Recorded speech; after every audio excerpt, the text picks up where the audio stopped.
Ladies and gentlemen, welcome back to the State of the Game Lacrosse podcast. I'm your host, Jack Gump, alongside Stan Eisenstadt, right here in the heart of Charlestown, Massachusetts, one of the hottest lacrosse cities in the world. Top three. Top three. It's probably top five. I would say Massapequa. Right. Probably someplace in Maryland. And I was going to say Bethesda, maybe. Bethesda, Maryland, Charlestown, Massachusetts. Charlestown, Mass. Brockton, Massachusetts, number 4. Yeah. And then if you really want to dig into the bag, Lowell's in there probably around like 10 or 11. Lowell's hovering, right? Yeah. Like they obviously have a rich history, but they're falling off a little bit. But obviously the blue blood. So had a great weekend of games. Even a nice little finish there with Hughes Georgetown. And Denver had played Duke. Duke obviously 8-0, but we're going to start off with UNC Army. So let's jump right into it. I know you had some thoughts. Game of the weekend for me. Really? I think there was like 6 lead changes. Owen Duffy kind of shut down by the kid 99 on Army, who every defenseman on Army we talk about like the Army polls so often, but legit every close defenseman looked like they could play like linebacker at a Power 5 school. I mean, those guys that's a big scary D that just is moving around well. Every year, bro. Will Manny was talking about that on Twitter too. He was like, I gotta throw the ringer off. Will Manny like was a all of Army's 60-year-old. polls are like 6'5", 6'6". I think the other kid was like 6'4".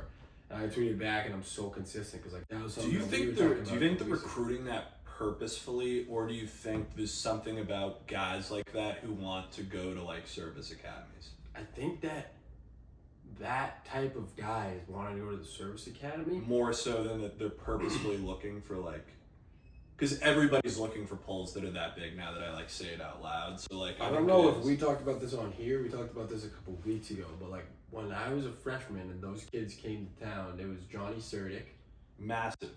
the kid 77, who also he might have been an All-American himself. Yeah. He was huge, and then the other kid was also like pretty big, like 6'2", like 205.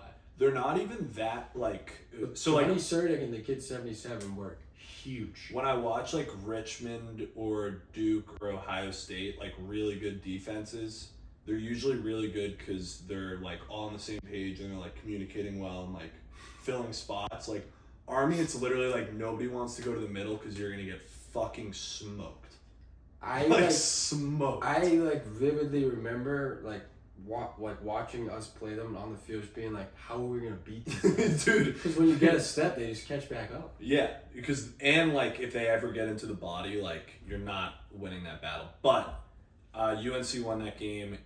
This was one to ask Owen Duffy like what he's thinking with that matchup. Yeah, that's tough. Like, are you trying to beat him with speed? Are you trying to beat him with playmaking? Like, what are you actually? How are you actually trying to attack this? The kid did a really good job on him. I think it was one of those situations where he just didn't have the matchup, which is fine. Like the freshman kid who's like a really highly rated kid. I don't know his name, so I'm not even gonna guess. But he had like 3 or 4 goals. They run an all freshman second line midfield, which is pretty sick. Is that what Plunkett's brother's on? No, UNC. Oh. They run a all freshman second line midfield that actually like Just skewered me on that. I thought you were still talking about. No. They could be the first line. They obviously did very well. So like they scored most of the goals like from up top. Imagine those kids in the dorms. Oh, Probably so hard at to Chapel Hill. So sunny. You're playing. Oh, it's so sunny down there, man. Yeah. It's so warm. No, you're playing on a line like with 2 of your boys who are in your grade, and the senior's like, all right, dorm guys, like let's really keep it in check this weekend. Like, no, you guys played pretty well. Those kids can't be an easy group to tame. It's a nightmare for that senior leadership group. Every week they're just saying, man, what do we got to do for these guys, man? Like, we got to take them out and keep an eye on them. Like, it's almost like you're like a scared parent being like, I hope my kid's okay. And meanwhile, you're thinking about like a 19-year-old from Long Island. It's just like plopped in Chapel Hill. It's 72 degrees and it's a Saturday and you're like, so guys. nice. And it's Sunday and he knows he doesn't have big. Like, they famously in the ACC like don't practice hard during the week. So this kid knows he's gonna be Monday able to get his walkthrough. legs back. Oh yeah. Yeah, that's And he's coming off 2-1. yeah, that's a fun time. A that group, like when they're seniors too, I mean that's gonna be like a ridiculous midfield line. I think too, like from I watching, think about like the sweet spot for me is like what are they gonna be like as like juniors or Yeah. even next year sophomores where they still have that like young naiveness and maybe not the pressure of being a senior. It's your last year. yeah, I mean, it's also watching them. I don't think they're gonna move one of them to attack. Like they're just all midfielders. They're like big, like downhill. They're not attackmen. So like, because usually when you have that good of like, it was with like Cuse with Tucker Dordovic. They moved him to attack. Like he could play attack. It's like. I think that it's an advantage. I mean, I get you want on the field the whole game. I just think it's an advantage if a kid is a good downhill dodger to just keep setting them up there in space. Yeah, and you have to put shorties on two of them. Like, 'cause Right. they're not getting pulls. Right. I don't know. I mean, we'll see what they do with them. I highly doubt they'll still be together by their senior year. Yeah, I just But gotta that's hope so they are. blessed. That's so For sick. the Play together for storyline. 4 years. For the storyline. If this was a tough one too, because like, if they switched face-off guys, like if UNC and Army switched face-off guys, like Army wins dude, that game. Yeah, Brady Wambach's a prop. But dude, like that's a great matchup with him going against Bucaletti. Yeah, Because Bucaletti's great too. yeah. Wambach just got Patriot in his blood, though. Obviously, is not being Abby Wambach there. Great genes in that family. That's sick for him to be able to kind of grow up having a Plus, like, he played elite level athlete. He played in the USA. Was he in that U19 game? Yeah. So that was probably pretty cool. You remember CJ Kurtz in that game a couple years ago? In what game? It was like USA U19 versus Team Canada. He legit just took over in the fourth quarter and was selling so hard. So like literally my favorite thing about him, he just loves scoring goals. Yeah, Man. that's electric. Sorry, not to get too off track. What were you about to say? Maryland PSU. You want to move on to that one? Tough goings in College Park. I really can't wrap my head around it. And even a couple weeks ago, after they dropped, I think it was their second or third in a row, and you were like, gun to your head, who do you think's gonna win? I still was like, I guess that's before Will Shaller, because that's obviously devastating. Yeah, that sucks. AJ Larkins. So Maryland scored 6 total goals. 10-6 is the. Dude, they can't beat anybody. Dude, it was literally AJ Larkin and 2 goals, like an LSM. like the offense in settled like 6-on-6 scored 4 goals. But like then think about and just take 2022 Maryland out of your head. They don't count. That's one of the best teams ever. They don't count. Maryland's like never. I guess they've had Rambo and Heacock. Dude, 2021 Now, they had I was gonna say their offensive system has always won them games. Like they've never been like, all right, let's ISO and like get our boy kind of out in space. But then you do think about it, over the years, they've always had a guy who can do that. Yeah. But they prefer to kind of play in the system to slow it down. I mean, It's just weird to see them not scoring when like they have this system in place. Yeah, it is Where weird. it's like, all right, let's get it out to the wing, get this kid through, have the push it X if you want. If you don't, jam it back and attack from the other side. Like they win games and have scored goals off of ball movement for years. And yes, you do have Rambo and Heacock and like DeMayo and like all the kids they had 22 and 21 over years that can win one-on-ones. But like to me, like they've always been great off of ball movement. It's just weird to watch them like not be able to convert them. They still have good players. Let me throw a crazy situation in your head, all right? So Maryland's 3-4. I think there's some kind of like bracketology where like if they win a certain amount, they're like on the bubble, but they might get like a Big Ten like championship and put them in, obviously, because that's an AQ. Or like if they win a certain amount, they like would be into the tournament, but they wouldn't be seeded. Imagine if you're like a Richmond who gets a number 3 seed and your first round matchup at home is Maryland. That's such Like, a, that is, and like such a reality that could happen, dude. And the 4 seed is playing like whoever comes out of the Patriot League. All right, And they you're have. Maryland.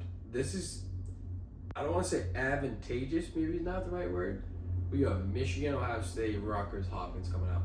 If you were to say, all their hardest games have been played. If you think about Cuse, Richmond, Princeton, Notre Dame, like Virginia, Loyola, and Delaware, like those don't count as hard games anymore. Maybe they would have a year or two ago. Like, that Penn State loss hurts, but it doesn't kill you. I also think Penn State is very good. No, yeah, that's what I mean. Like, it doesn't kill you. It's not going to kill you in RPI. And, like, Penn State's a good team, and they've proven it. Like, What's over this? the course of this year. Sardi's Peruvian chicken. Wait, what? Are they sponsoring that Ohio State game, it seems? Damn. I don't know how they stuck their nose in there. Dude, so... For the I've never viewers, heard we're of just on Maryland's schedule, and they just stuck a Sardi's Peruvian chicken. They also stuck Alito's Pizza under Virginia. Is that like W. Maryland Brown sponsored? Insurance sponsored Notre Dame. Damn, can we get a State of the Game podcast sponsorship for like... Derek White Ale, Sam Adams, we're looking at you. But no, I mean, you think about though, like Michigan, Ohio State, Rutgers, Hopkins, like to win out would be tough, but like you win out and then you go into the big tournament.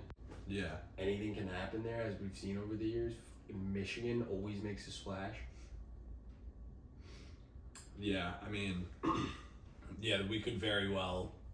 I mean, I just can't wrap my head around that matchup of like, you're Cuse, you're the 2 seed, and like John Tillman's coming. Like usually, if you're the 2 seed, Pissed off John Tillman. Usually, if you're the 2 seed, you're playing like either American East or like not even like American East. Actually, yeah, they play yeah. So like it's like you're Albany, usually, Bryant. So like Delaware's drawn that in the past. Yeah. From the CAA. Like you thought. Oh, like Manhattan. Yeah, like you thought you were playing Manhattan. You're getting Macker and Bobby Moe who are gonna give you trouble. Yeah, but you think you're playing that team, and then it's like the selection comes up, and it's like Maryland's going up to the Dome, first rounder. Like that is brutal. If that happens. Thinking about Maryland in a play-in spot is crazy though. No, I don't think they'd. I think they'd be like, if they lost a shit ton of games and then pulled something out in the Big Ten tournament. No, so I didn't. I don't know they could realistically. I don't know, but I think the playing spots are reserved for like that Southern League. What's it, the A-Sun? Oh yeah. And the it's American like East. A-Sun, Mac.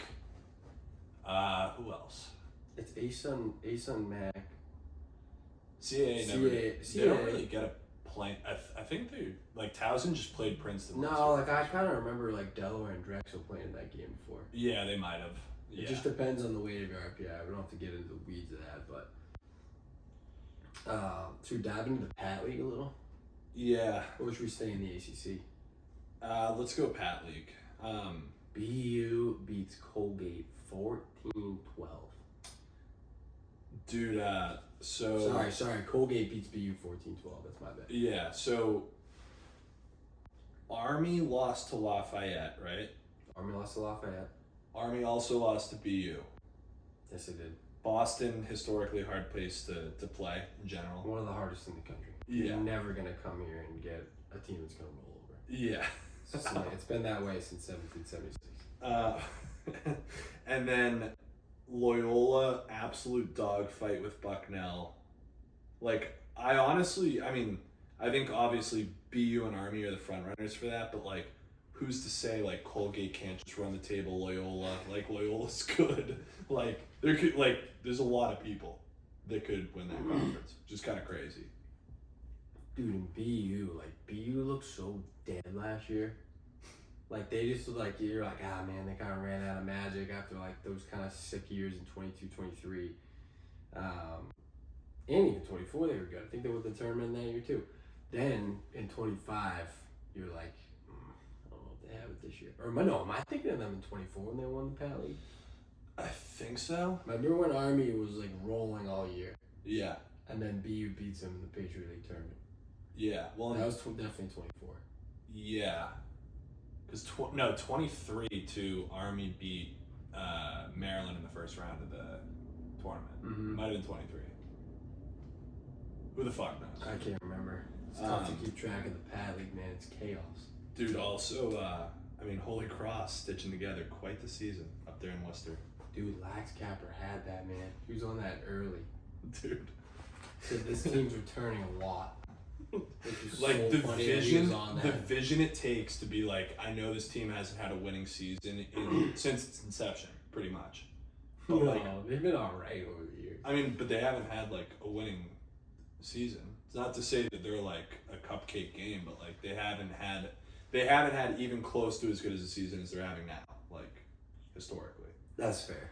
And for Lax Capper to have the vision to be like, you gotta believe me on this. Nothing gets by him. Nothing. Gets by him.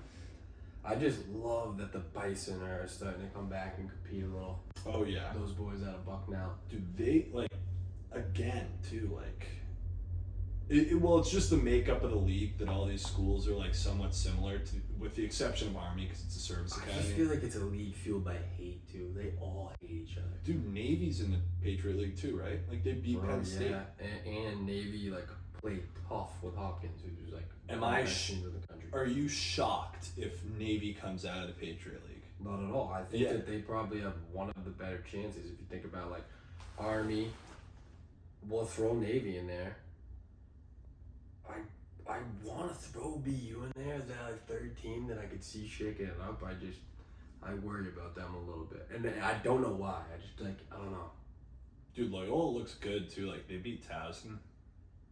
Like that's a good spot. And like Loyola again, like it's a bunch of kids From in here. and around the Maryland area. They're definitely getting Pennsylvania kids too, and they might even be stealing kids from like Long Island, Jersey, just like that kind of tri-state area. Yeah. And like those kids again, like they all just grew up playing high level lacrosse, and they just snap it around. Yeah, bunch of smart guys. They Bunch do of smart not cross care players. who you are either. Who's on the other side of the ball? They're coming. We can't check it because we're in Massachusetts and Holy Cross is in the Patriot League, so we wouldn't be able to see what the odds are. But if you had to guess, Those lines don't come out till later in the week. no, there's futures on who's gonna win each league. Oh yeah, I gotta get up to New Hampshire for that. If you had to guess, like I'd probably say Army is the favorite. Who would you say is like the number 2? BU. In terms of like what the line is. I wouldn't be able to guess what the actual line probably Yeah, but is. like No, but what I was gonna say was that I think that BU would probably be slotted as the second favorite.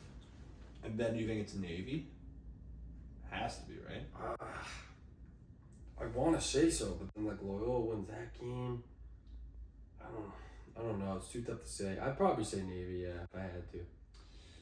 Yeah, I mean that's chaos. That's probably I would say like top to bottom the most like intercompetitive league. Maybe historically, but definitely this year. I mean, historically, it's probably the ACC. Yeah, you're right. There's You're just right. 'Cause so anybody could win that any year. Yeah, you're right. Yeah, you got UNC being a bubble team in 16, winning the national championship. Yeah. Like they barely made the tournament, and people were pissed that they made it. Like this team is not deserved to be. Yeah, there. UNC. Yeah. Yeah. I mean, yeah. Now that I say that too, like literally every single team, regardless of even what they're returning, like you could see one of those teams just winning it every single year. I want to see the Leopards of Lafayette make another splash so bad. Oh, So bad. who do they have this weekend? I want to see who they have the rest of the year. No, 2026. Alright, Lafayette the rest of this year. Dude, they're in every game too. Military appreciation game. They come out on a close one, St. John's.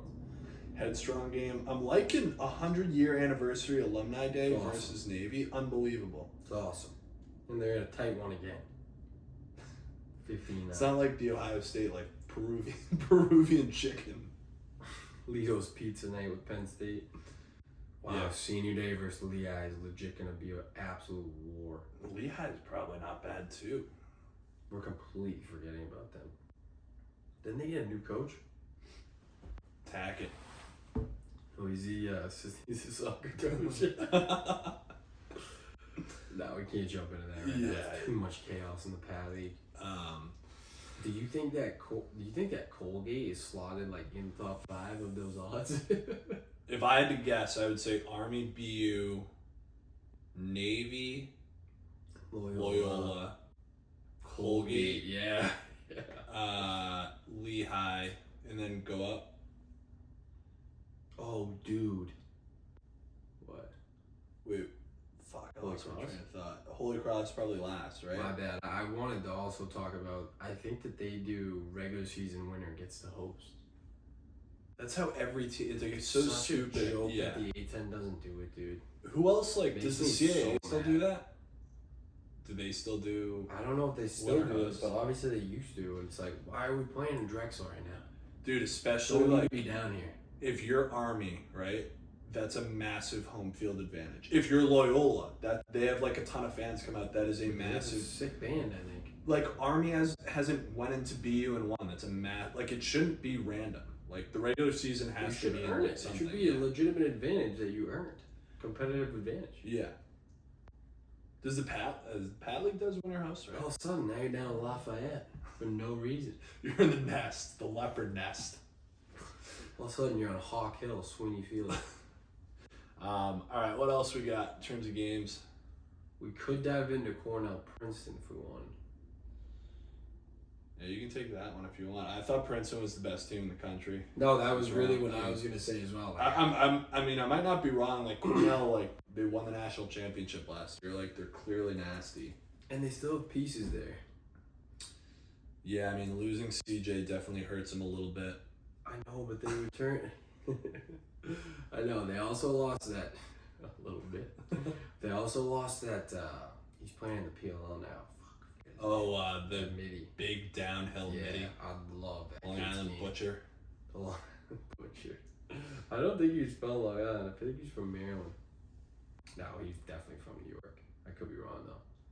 I hate that I'm forgetting his name. I guess they're taking like coffee or something to fire up my brain for this. Again, no. Off that point though, I thought that Princeton was the best team in the country. Like, I don't know. Notre Dame just has like been more consistent with Princeton having 2 losses, but I don't know. Big guy. I keep thinking that it's gonna take me to the lacrosse page, and it takes you to the overall sports page. Yeah, dude. I mean, Willem Firth and Chucky Goldstein is like a phenomenal 1-2 punch, though. You gotta say. No, would you say Richie? Oh, I was calling him Richie by accident because I can't even remember why I was doing that. I think his dad might have been Rich. His dad's name was like Pete or Tim. His dad's name was Timmy Goldstein. It's a great He's a name. hell of a player for the Red Wave back in the 90s.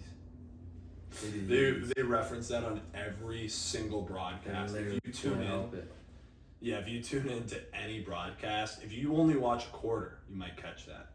It's like every quarter. Like his dad, obviously.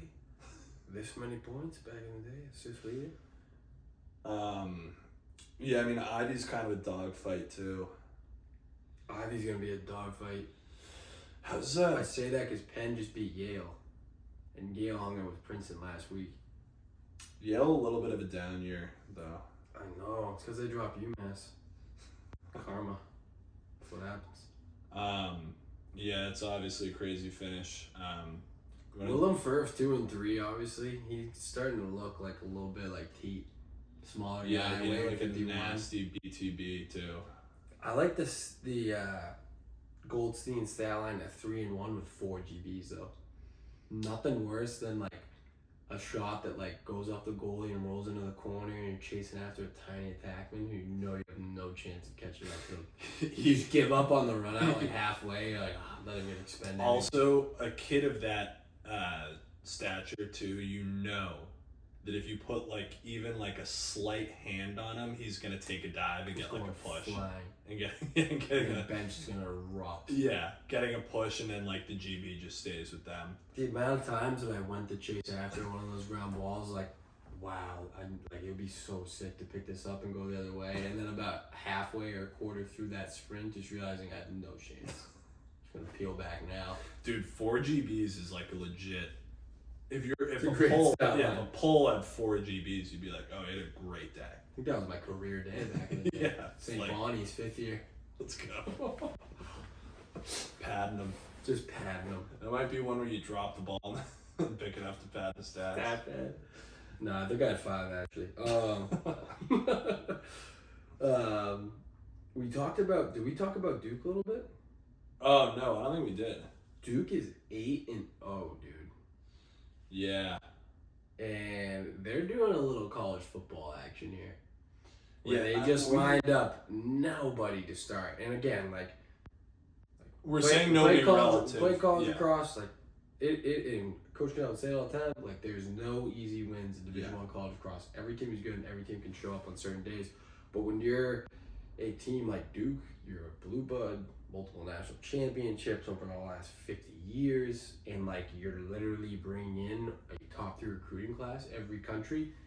If you line up your first 3 games with Bellarmine, Utah, and Vermont, we're gonna have to talk about it. And then Jax, who's actually and very then good you this line year. up your next 3 with Jacksonville, St. Joe's, Air Force. Now, again, all 3 of those teams are good. All 6 of those teams are good lacrosse teams. But when you're Duke, and we have to hold you to this standard, and, you know, throughout your first 7 games, because Providence was the 7th, like, you haven't played any medal in your first 7. And Denver does count as medal because of the way they've played this season. I would say Denver, like, great goaltending. Denver's the exception though, where I would say like year after year, like that is a good win for like any team. Any team. Denver technically does count at medals, but like now we get into it. ACC play.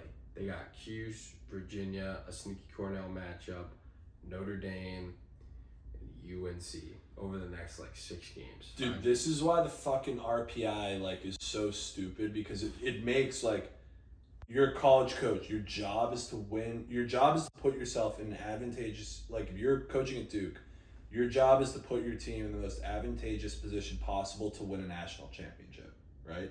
Exactly. So like you can't, like if you lose to, like let's just call it like Georgetown, maybe isn't a great example, but like we'll use them. Like if you lose to a team that's like 15 to 25 in RPI, and then it's the difference between playing like a first round game where you're playing a play-in team, or you're playing like a very, very capable, like I don't know who would match up in the 4-seed Army.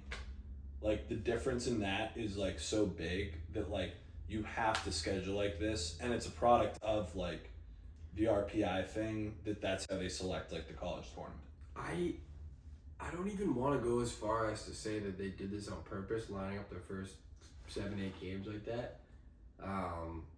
But it's hard not to think that they took out a few games. And I don't know who they dropped, but I would love to know who. Yeah. I mean... Because it was the classic February Duke. They always drop a weird one to like a bubble Jacksonville. Team. Well, Jacksonville has had their number over the last couple of years, yes, but like they still would always drop. If it wasn't Jacksonville, like it would be another 15 to 25. How many of those games did they play at home, too? Every single one.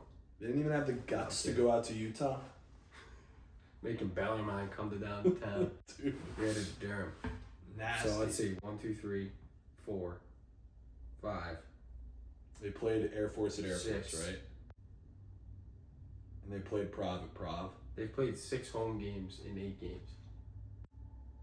I mean, if they go out to Denver, they possibly lose that game. Dude, Duke's had a hilarious point too, because while we're just looking at Cuse, that Cuse is ranked number 1 in the country when playing in the Dome, and like 9 or 10 when playing outside. They do look like legit juggernauts, like in the Dome. I think they have Gary Gates' neighbor ref in the game. Let's jump into Cuse right there. They're getting some calls. We were saying every single. I think they're getting some calls, and it's also a massive home field advantage. Like massive. We were saying, or someone was saying on Twitter that Cuse getting a 3-minute like unreleasable ejection in a game is like equivalent of like shooting somebody in the head. No. I think the tweet was Cuse getting like a 3-minute unreleasable plus somebody getting like, because the kid who did like, I think it was the same hit, got removed from the game. Yeah. So the tweet was essentially like, Cuse getting a 3-minute non-releasable and a Cuse player getting ejected is the equivalent of like a meteor hitting your house on the same day you won the lottery. Yeah. Like, it's such a good tweet. Because like for people that don't know, you would literally see Matty Palin reffing a Cuse game, and he's like an iconic and historic Syracuse goalie who might even be in the Hall of Fame. Dude, that is like ridiculous. Like my dad would tell me about Matty Palin all the time. Like his like ridiculous, not ridiculous. He used to wear orange football pants in games. Was not like great player, like all this stuff. And then but in my head, like if you tell me this as a kid, I'm like, why is he reffing this game? Dude, be like he's an obvious bias towards him. Be like you going out there and reffing like a UMass game. Exactly. Like, and like I'm not seeing that push from behind. No. And I also didn't see the slash out front. Like, and that crease dive, you were in the crease. It's coming the other way. Did you watch? So this is the. Palin might not even be allowed to ref Cuse games right now. So if someone wants to fact check me on that, go ahead. But like the amount of times I've seen him ref Cuse games, my dad's telling me about it. I'm just like, all right, well, but why are you reffing this game? Another lacrosse documentary pull from Eisenstadt coming up. Have you seen the documentary on the Lost Cuse Trophy? Oh, it's so good. You've watched that? Yeah. For the viewers, Syracuse won a championship with the Gates. I believe it was 92. Yeah, and the trophy got the NCAA like classic. They pulled the trophy and vacated the win because I think it was either Paul or Gary was a new dad and took money from the coach's wife for a car so that his wife could work to take care of the baby. Something like that, right? I could be wrong. I think it was way smaller than that. Okay. Where literally the coach's wife like drove him or his wife home. Okay. There was like something with a car that was like so minuscule and not a big deal. We'll go with that. Yeah. And then the NCAA vacated the trophy and basically said like we're pulling the championship, like it no longer counts. And then the NCAA is hounding Cuse to give back the trophy. And basically all the Cuse people are like, I don't know where the trophy went. And the NCAA and them are going back and forth being like, give us the trophy. And the Cuse people are saying like, I don't know where it went. Like, no idea. So essentially like, oh yeah, so it's the clearly head coach's wife co-signed a car loan for him. Yeah, Nancy Simmons, legendary wife of Roy Simmons Jr., who was a classic Cuse guy. He's also in the Raptors. But they basically just like hid the trophy from the NCAA, and like throughout the documentary, it's so clear that like they know where the trophy is. Like it's probably like underneath, like in somebody's garage. Allegedly, it was in Coach Simmons' basement from Mad Long. Like the boys will go down there and have beers and like look at it and stuff. I mean, that's like the best thing ever. It's awesome. Like awesome, unbelievable.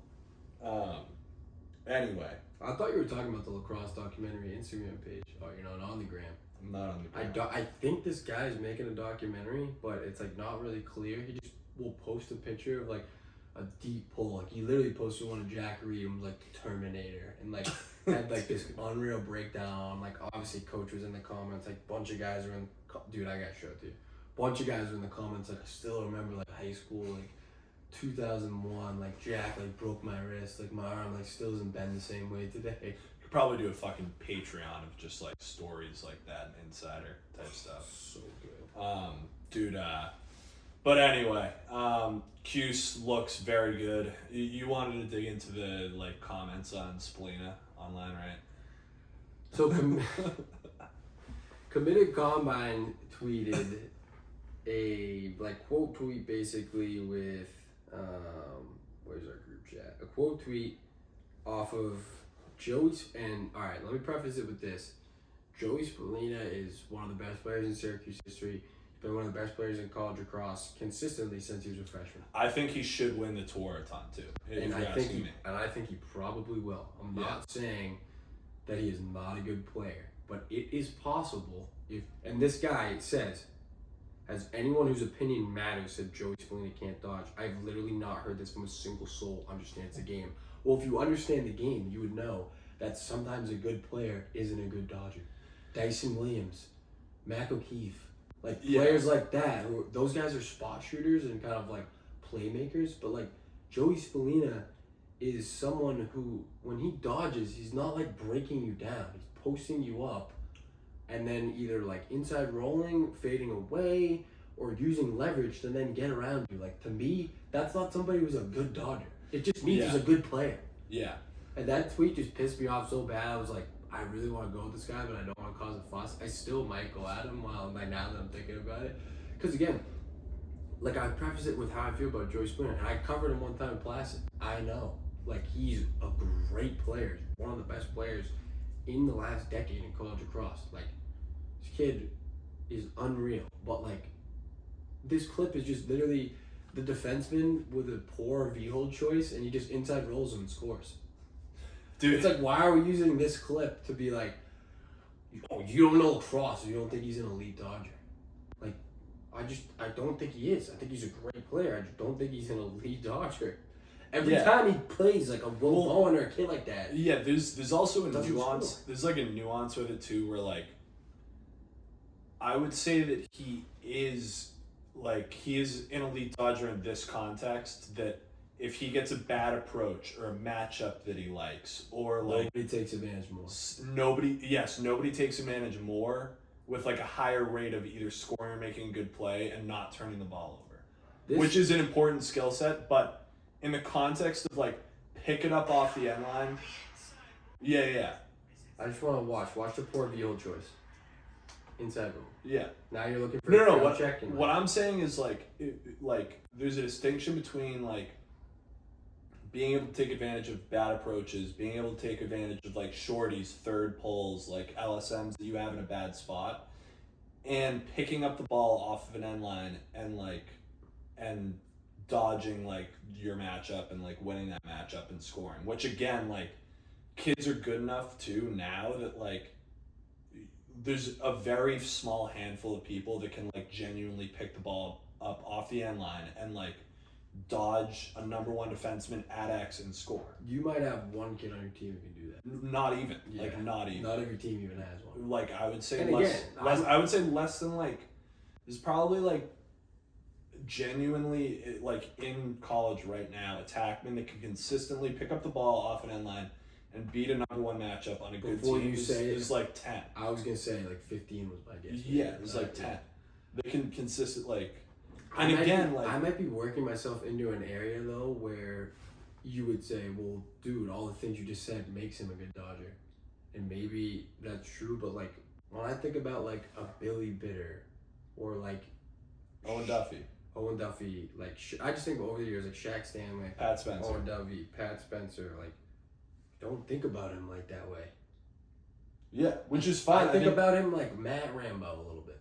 I think he's much better though at like than like Owen Duffy or like other people. He is so much better at like catching the ball and instantly realizing like that was a poor approach angle. I'm gonna do this now, and somebody's gonna slide to me, and then I'm like, he's much better than those people in those like types of situations. But I even think Rambo is like a good Dodger. Like I just don't think. I don't know, dude. Joy. There's like different types. And I would hate if he like. There's no way he would ever see this. But I would hate if he saw this and be like, oh, like he shit on me. I'm not. It's just like all you do is come up the right hash. Yeah, no, it's a different. Hash, it's a like, different skill set too, and I like literally can't remember one time like I've seen him come up that other left hash. Yeah. Like ever. I mean, dude. I can think about him coming up there like one time and whipping one behind his back. There's also like there's nuance with like all of sports, like it would be like it's I'm trying to think of like a football. I was gonna say it's Tom Brady where like he, and I'm not comparing him to Tom Brady, is that Brady, although being a great player, had things that he wasn't good at. I'm gonna like summarize this. It'd be like somebody tweeting Tom Brady like making like an athletic play when the pocket opens up and he runs for 10 yards. Anyone who understands the game. yeah. No, literally. Like it'd be like Tom Brady sees the pocket opened up and then he like runs for 10 yards for a first down, and then somebody quote tweeting it and being like, has anybody that ever has understood football not say that Tom Brady is like I don't know. I just thought it was good athlete. Such an aggressive like tweet. Like anyone who understands the game, it's like, no, dude, you're choosing a clip where the kid tried to V-hold him at like 2-2, which is the most. I literally teach lessons in the summer on if somebody tries to V-hold you under 5-5 inside roll. Like that is like literally 5th grade. Yeah. You learn that if somebody puts their stick ahead of you, inside roll. You had them beat. So I think you choose that clip to talk about his dodging. I think for whatever reason, what that guy is meaning to say is like for all the burners that shit on Joey and say that like he can't beat good guys one-on-one, like basically go fuck yourself. But the burners also like don't understand lacrosse, and then like this guy also is like Such a good point. yeah, this guy is also like not fully understanding like the point, and then it's just basically two like passing ships.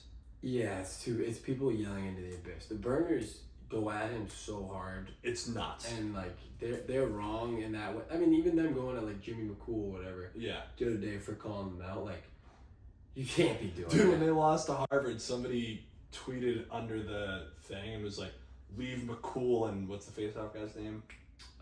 Johnny, it's a good mask guy name. I'll look it up. Yeah. Keep going with your point. The burners tweeted under that tweet and were like, leave McCool and the face-off guy in Boston. Like, dude. Are you serious? Those are literally like the two players that'll like help them win a national championship. Yeah. It's Johnny Mullins. Johnny Mullen. Yeah. Great Good call. mask guy name. Yeah, with that said, I would take Spalina 1 overall, but let's move on to the next point. It's hard for me to move on because like I literally like I do think he'll probably win the tour. And he's one of the best players in college lacrosse. Just like I don't think he's a good dodger. Like you've seen him struggle against true number one pulls over the years. I think too, like lockdown pull. and like, dude, when Not you think every about, team has one of those too.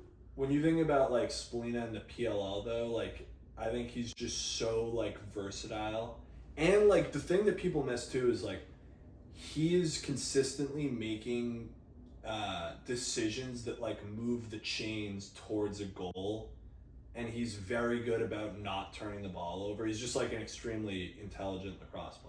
No doubt about it. Yeah. No doubt. All those things can be true with him not being a good dodger. Yeah, I agree. But I also think like you would never be like, oh, like we have a shorty on him, like we're not going to slide to this. Like you would never think you have so exactly. Or like even like, all right, we have our third guy on him, like we're not going to slide to this. We trust this matchup. Like you wouldn't say that either.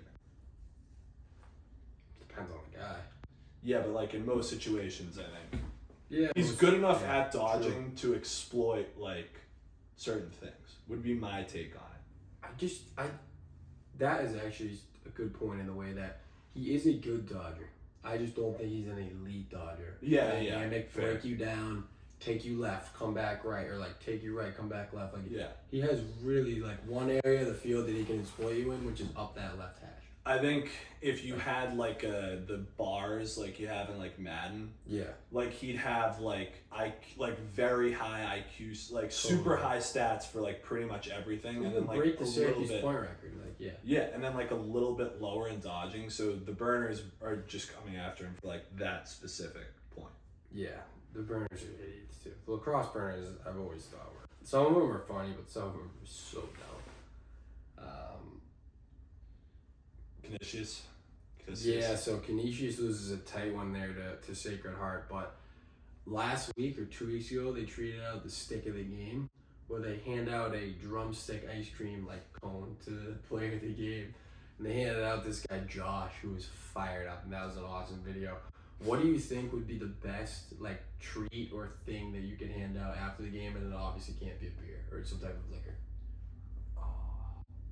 Like if you're like St. John's, like are you handing out like a chicken parm dinner to the player? Yeah, so I would say it depends on the school, like a lot.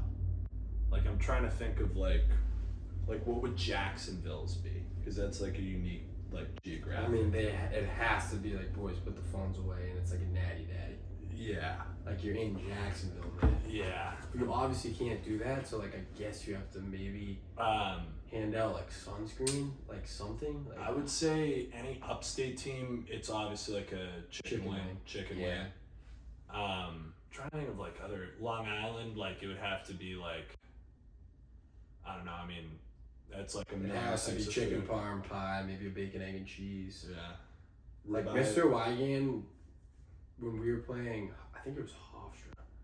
just like was like, oh yeah, boys, I got sandwiches. Just dropped off like buffalo moots, like an unbelievable sandwich that like so casual about it. Yeah, I mean, for my money, like best deli scene in the entire country. Oh, Not even close. Not even close. What Yeah. they do in the morning from like Dude. 6 to 12 is so crazy. Starting your day off with like The best sandwich you've ever biggest had. bagel you've ever seen, and like one tiny fried egg, like a whole stick of butter.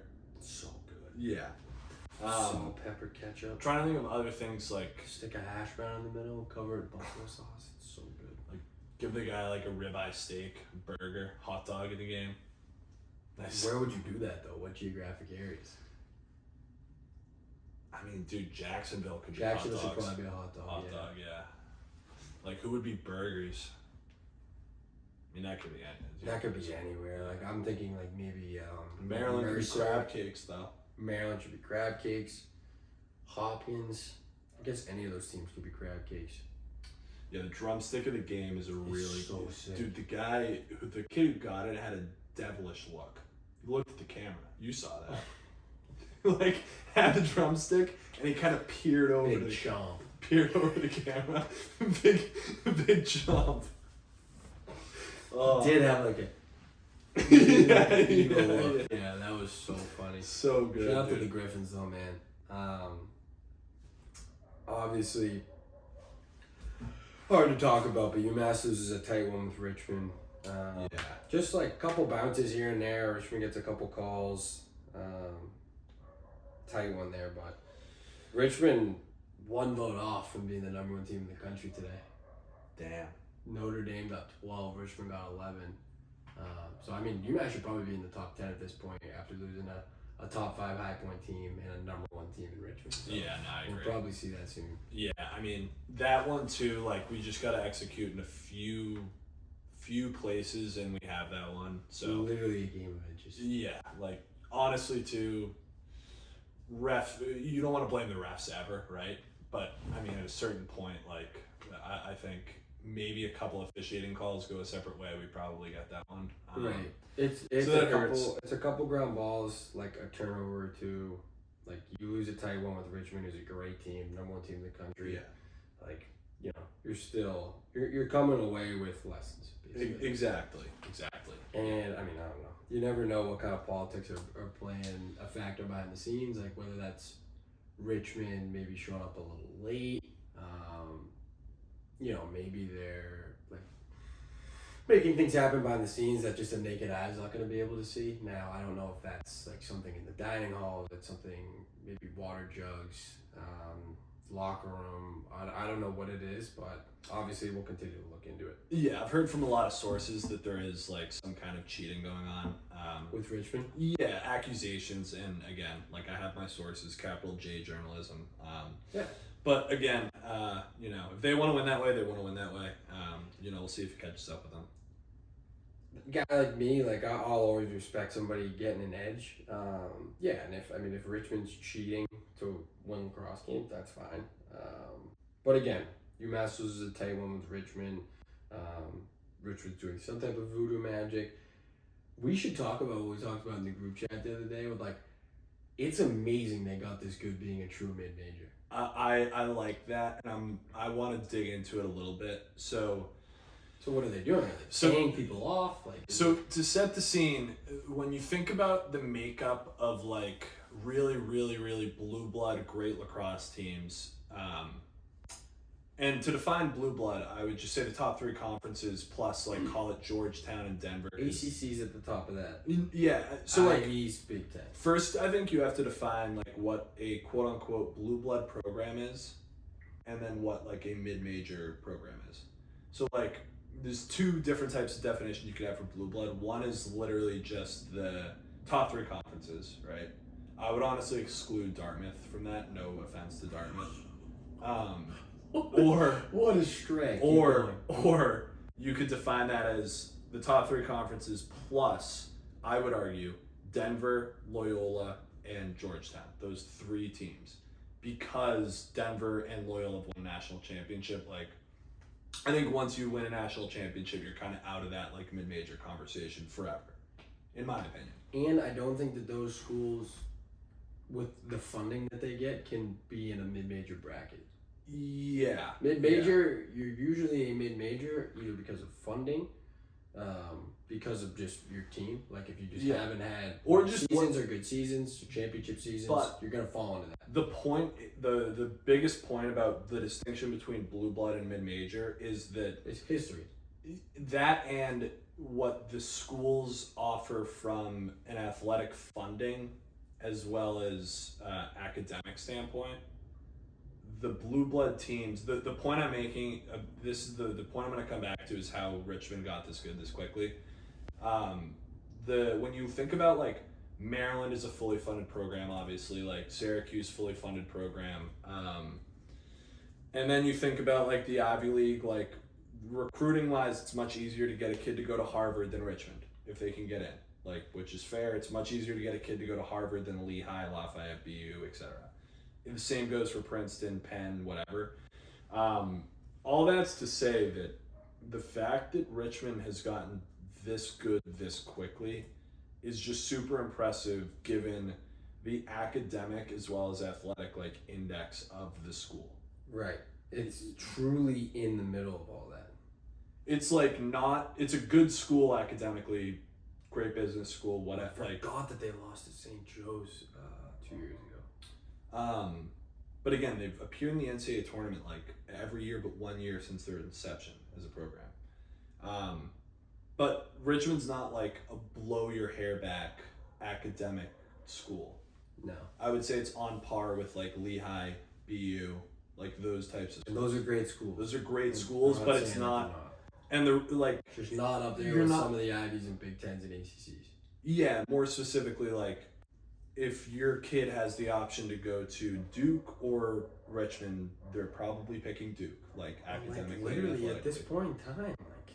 I know, but I'm like, no, I know, school wise. I'm just giving them more so credit that like, over the next year or two, like the reason I literally getting into like those conversations. No, but the reason I'm saying this is because like it's very tough to get as good as they've gotten, like with the academic and athletic index of the school. Right. That's like the whole point. And that's again why like everybody's rooting for them to make a deep tournament run, because people don't want to see like fucking like the same four schools win the NCAA championship every year. And now it's amazing though where like you might think that they're a flash in the pan in 2023 when they go and then they lose to Virginia. And then, you know, that St. Joe's team was like literally a team of destiny in 24. Yeah. Like that team was really good. They were old too. Yeah, they've been there. Like they've been kind of knocking at the door for a couple of years. So that was I can understand a little bit why they not took a step back, but just did make it that year. Then they come back last year and literally outplay Cornell in that game. Yeah. And then now we're here where they've taken another huge step and they're dominating teams. Like, dominating teams. Dude, think about they should be the number one team in the country. Think about how hard it is for Richmond to, like, from a recruit standpoint, for Richmond to beat Virginia. There's fucking... Dude, they, like, legit dick stomped them. 11, 18, 12. Dude, there's 3 number 1 overall recruits on Virginia's roster. This is probably the same amount of top 100 recruits on Richmond's roster as number 1 overall. And all those guys were like consensus number 1 overall recruit. I know, and they're rolling out like a new good attackman every year. Like they always see that Dalton Young kid who was, dude, he was one of the better college cross players I ever seen in person. Yeah, in 2023. Yeah. In 2023, and then he's had a great PLL. Like not great, but like still a good PLL career to start. Yeah. I think he's coming into his 3rd year this summer. Then you have Lucas Littlejohn this year. Like, dude, Aiden O'Neal might be a tour time finalist. Like, you're not crazy to say that at all. No, he's playing unreal. I thought he graduated, and his brother's good too. Yeah. They're Cape Cod, Massachusetts natives. I know, Barnstable natives. Yeah. But yeah, incredibly impressive, like, what they're doing over there. And if you're Dan Chamati, like, why would you even leave unless like somebody's gonna cut him like a crazy check. I wonder what he's saying to these kids in the locker room, like to where like they just know that they're gonna beat Virginia and stuff like that. Like, how is he preparing them from a mindset wise when these are kids who've never like competed in these games? I mean, they have over the last. I mean, like up where he. I'm just saying, how did he? The inflection point where they keep taking steps. Yes. Yeah. Like they're 8-0, dude. How do you not have one just kind of we didn't have it today? Dude, Cornell, when they were down, I was like they were down versus Cornell and they just like gutted it out, won that game. Like then you're like, man, are we good? Are we not good? And you come back and you beat Georgetown. Yeah, it's handled them. Like that game was 14-10. It was not that close. And dude, like if you played this level, you know how hard conference play is. Come out and beat Delaware by 12, almost hitting 20 on them. Then they went a tight one with UMass. Yeah. Like it's at Garber Field, one of the hardest places to play in the country. It's amazing what they're doing, man. And now they got Hobie waiting for them. Dude, that Notre Dame game is. I mean, if they win that one, like, I mean, like, but again, like, I wonder what the line's going to be on that. It's crazy they snuck in. You think a Notre Dame? You think it's Notre Dame like -1.5 is the line on that? I could very well see Vegas making that even. Just saying -110 either way. You got to take Notre Dame though, in that situation, right? I don't know. I mean, if there's not value in taking Richmond, it's pretty much if Richmond's a dog, you have to take them because of the value and because of the way they've been playing. Like they belong as the #1 team in the country. Yeah. But then it's like Notre Dame's been there, and Notre Dame is the #1 team in the country votes wise. Chicago too makes it interesting. It's a much easier travel situation for Notre Dame. Way different. Coming up from Virginia is tough, dude. I mean, I would like to know how early they're getting there. Wait. Go back to, do they play Hobart on a weekday? They're playing Hobie this Saturday. And then they have a full week, okay. Yep, they have a full week. They're probably getting down there, if I had to guess, leaving maybe Thursday morning. 11:30, you got to factor in the time change. Oh, too. they're probably leaving Wednesday night too. Wednesday night, you get there Thursday, you have 2 days to adjust, and you have to wake up like pretty early for breakfast on Saturday. Chicken parm breakfast, get out there. Chicken parm. Doing a sloppy Chicago beef. Oh. Get right out there.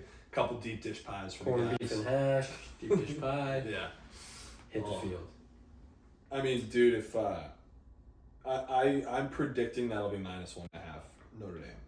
You're probably right. It could be even money, especially depending on what happens next week. Yeah. Hobie's gonna give them their best. They're getting Hobie's very best, especially with them traveling, being road dogs. Yeah. Let's check out who Notre Dame has next week, because I actually am curious to see like what they're gonna be thinking going into that Richmond game. Obviously, all those kids are thinking about that game. That's And they have been probably since like 2 weeks ago. I mean, dude, It's a legit collision course. They're both undefeated. they play Virginia too. They're probably gonna win that. Like all signs point to them winning that game. At Virginia though, at Klockner. Yeah. Tough place to play. I mean, still though, like. No one knows better than you. Yeah, man, that game is gonna be a banger. Yeah, we probably gotta get out there, get boots on the ground. Yeah. What are you doing that day? Probably won't be in Chicago, to be honest. I might be in that neighborhood, so we'll see. Then Notre Dame's got to close out UNC Duke Hughes. So advantage Richmond in that standpoint. Heading into the playoffs, they're gonna be. Phil is going crazy down there. Yeah, advantage Richmond in that department, but obviously we'll keep an eye on that. Keep an eye on that line, because 1.5 probably seems right. I'm just saying I wouldn't be surprised if it's even. Yeah. Could be even, and like Notre Dame's like -120. This is my youth practice plan. I thought it was the outline. Alright, what do you think? You got anything else? No, we can probably wrap it up, man. Alright. Ladies and gentlemen, this was State of Game Lacrosse podcast, episode 4, right in the heart, Charlestown, Mass. Your host, Jacob Sam Eisenstadt. Ladies and gentlemen, have a great night. Thanks, everybody.